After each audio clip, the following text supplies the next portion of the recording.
Hello বন্ধুগণ, তোমাদের কাছে আবার নতুন রেসিপি নিয়ে এসেছি। চিকেন পকোড়া।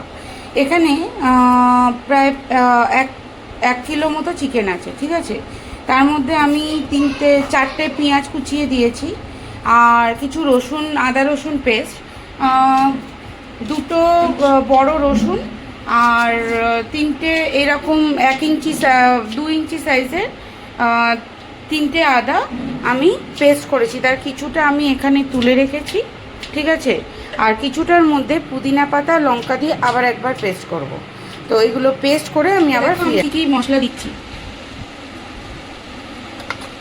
এই যে পেস্টটা করলাম, এই যে পুদিনা পাতা আর আদা রসুনের পেস্ট, এটা ঠিক আছে। এই পেস্টটাকে আমি দিয়ে দেবো পুরোটাই।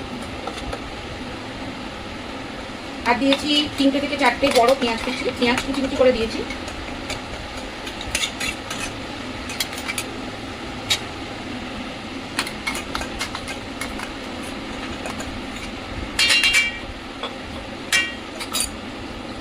দেবো নুন,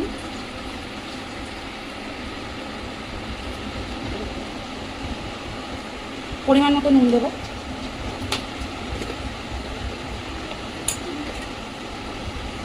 দেবো অল্প একটু জিরে গুঁড়ো আর একটু বেশি ধনে গুঁড়োটা চিকেনে সবসময় বেশি দিতে হয়, দিলে চিকেনের টেস্টটা অনেকটা সুন্দর হয়। আর দেবো হলুদ।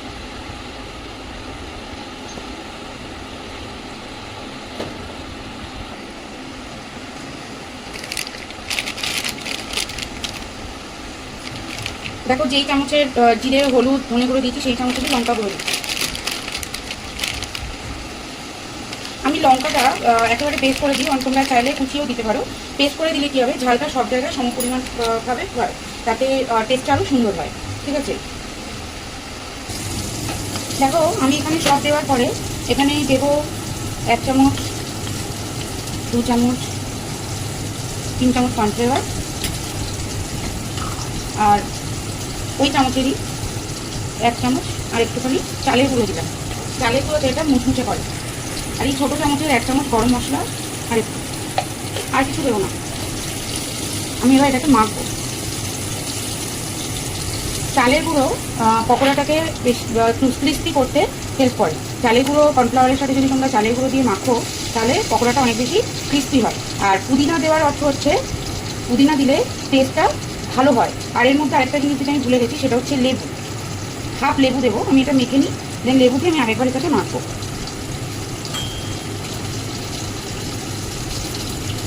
দেখো, ওপর নিচ করে ভালো করে উঠে পারবে, যাতে প্রত্যেকটা চিকেনের মশলাগুলো ঢোকে। এইভাবে মাখার পর তোমাকে মোটামুটি 15 থেকে 30 মিনিট রাখতে হবে। তারপরে তুমি এটাকে ভাজো।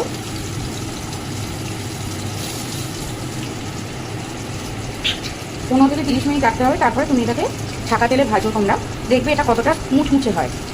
তো আমি এটা মেখে তারপরে আমি আবার তোমাদের কাছে ব্যাক করছি। দেখো, লেবু দিতে ভুলে গেছিলাম, আর ডিম দিতে, দুটো ডিম নিয়েছি নর্মাল। তোমরা চাইলে একটা ডিম দিতে পারো, বাট আমি অন্য সময় করলে একটা ডিম দিয়েই করি। আজকে আমি 2টো ডিম দিয়ে করবো। আর এই যে লেবুটা দেখছো, এই লেবুটা হলো গন্ধরাজ লেবু। গন্ধরাজ লেবু দিয়ে কখনো চিকেন পকোড়া বানিয়ে দেখবে, খুব টেস্টি হয় খেতে।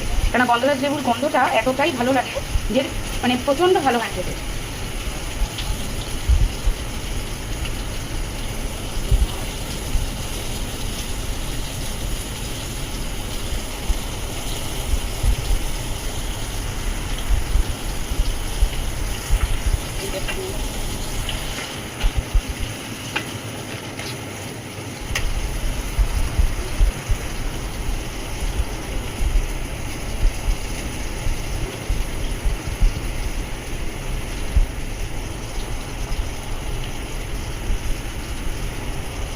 মোটামুটি এটা চিকেন পকোড়া ম্যারিনেট করার জন্য যা যা দরকার আমি সবই দিয়েছি, কিন্তু পাতিলেবুর জায়গায় গন্ধরাজ লেবু দিয়েছি, যাতে এর টেস্টটাকে আরও এনহ্যান্স করে, যাতে পকোড়ার টেস্টটা আরও সুন্দর হয়। কেননা এর ভেতর থেকে যখন পুদিনা পাতা আর গন্ধরাজ লেবুর গন্ধটা আসবে, তখন জাস্ট অসাম লাগবে। গরম ভাত দিয়ে পকোড়া, চিকেন পকোড়া অসাম। মানে আমার ছেলের তো চিকেন পকোড়া খুব প্রিয়, ছেলে, হাজব্যান্ড সবার। ইভেন আমার শ্বশুরমশাই বয়স হয়েছে, এখন চিকেনটা অতটা খেতে চায় না, কিন্তু চিকেন পকোড়া করলে খুব ভালোবাসে খেতে। এই দেখো, ডিম আর লেবুটাকে আমি মিশিয়ে দিলাম। তোমাদের যদি মনে হয় আর একটু কর্নফ্লাওয়ার দিতে হবে তো তোমরা দিতে পারো, নাহলে চালের গুঁড়ো। আমি যেরকম একটু চালের গুঁড়ো দেবো, আর একটু কর্নফ্লাওয়ার দেবো।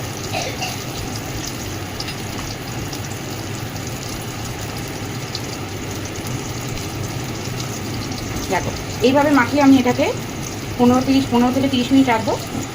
মাঝখানে আমি আমার বাকি কাজগুলো সেরে ফেলবো, তারপরে আবার তোমাদের কাছে আসবো পকোড়া ভাজার প্রসেসটা নিয়ে।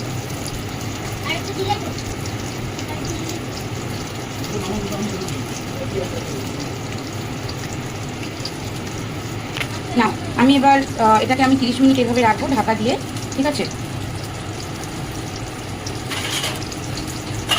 30 মিনিট পরে আমি আবার আসবো। আচ্ছা, আমার চালের গুঁড়ো একটু কম হয়েছিল, আমি আরেকটু চালের গুঁড়ো দিলাম। 30 মিনিট হয়ে গেছে, 30 মিনিট পরে আসলাম, এসে দেখলাম চালের গুঁড়ো আরেকটু দিতে হবে। কর্নফ্লাওয়ার ঠিকঠাকই ছিল, চালের গুঁড়ো দিলে জিনিসটা মুচমুচে হবে, মানে ক্রিস্পি হবে যেটা। তো চিকেন পকোড়াটা ক্রিস্পি বেশি ভালো লাগে, সেই জন্য আরও 2 চামচ মতন চালের গুঁড়ো দিয়ে এটাকে আমি মাখছি, ঠিক আছে?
এই দেখো আমার চিকেন পকোড়াগুলো ভাজা হচ্ছে, ঠিক আছে?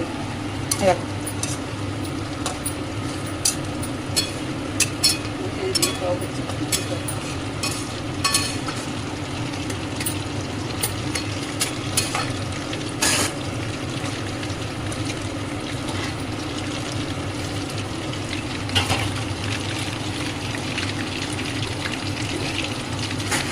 একসঙ্গে 4-5 দাও।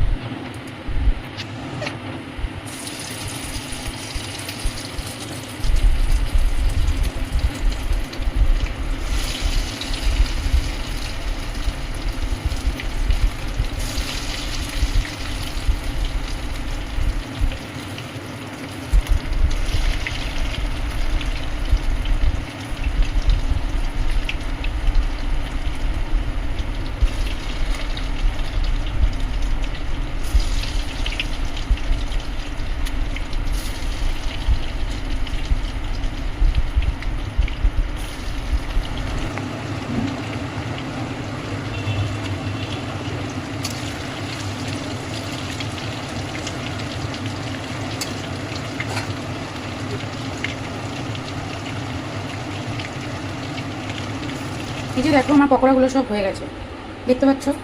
সবকটা পকোড়া খুব সুন্দরভাবে ভাজা হয়ে গেছে, দেখছো? কালারটাও খুব সুন্দর এসছে, দেখছো? সবকটা পকোড়া খুব সুন্দরভাবে ভাজা হয়েছে। তো আমার রেসিপি যদি তোমাদের সবার ভালো লেগে থাকে তো অবশ্যই আমার চ্যানেলটি সাবস্ক্রাইব করো, শেয়ার করো, লাইক করো, যাতে আমি আরও ভালো এরকম আরও অনেক নতুন নতুন কিছু রেসিপি, ইউনিক রেসিপি তোমাদের জন্য নিয়ে আসতে পারি। Thank you to all of you.